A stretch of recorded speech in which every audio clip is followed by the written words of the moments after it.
English Shorthand Senior Grade August 2000. Ready?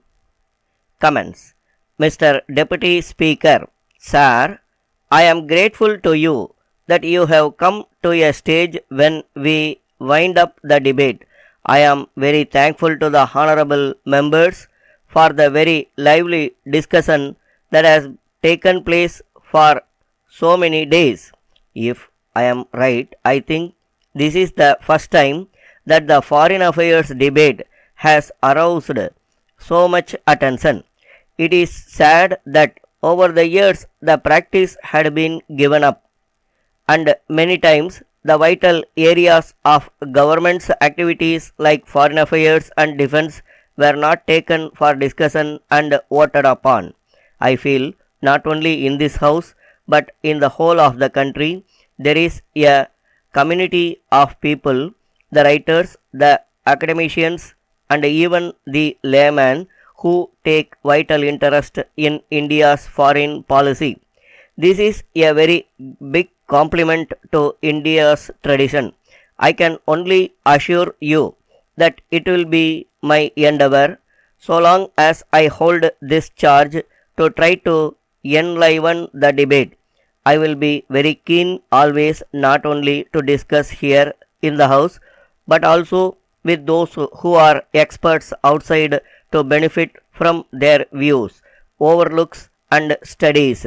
In India, we have a heritage of foreign policy that represents the best of our culture.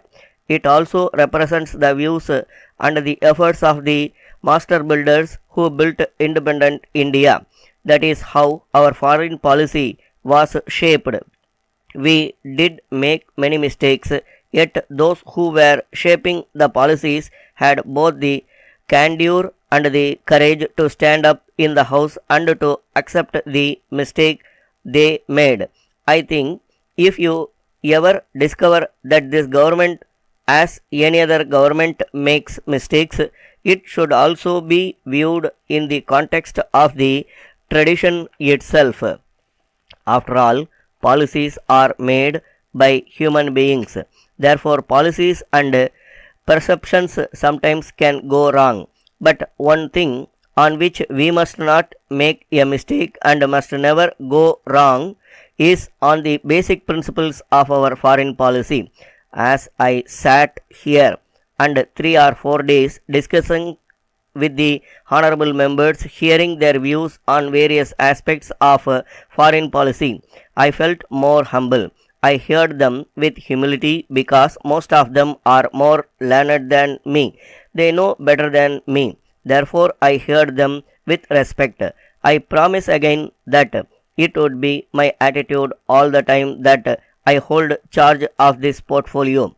In the debate, when I heard my friends, I found one thing missing.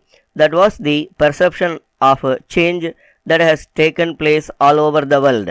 If we do not understand that no country, particularly India, can ever make a well thought out foreign policy, we must try to understand that Soviet Union of today is something very different from what Soviet Union was yesterday.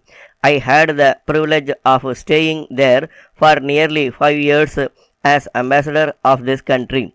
When I took around, when I look at the faces of the policies, I perceive a good change there. This tremendous change should be and should have been the subject of debate here. There may not be a consensus on that. When learned members are sitting here, I was hoping that we would try to spell out and try to share with each other as to how we understand the change. That would be more helpful.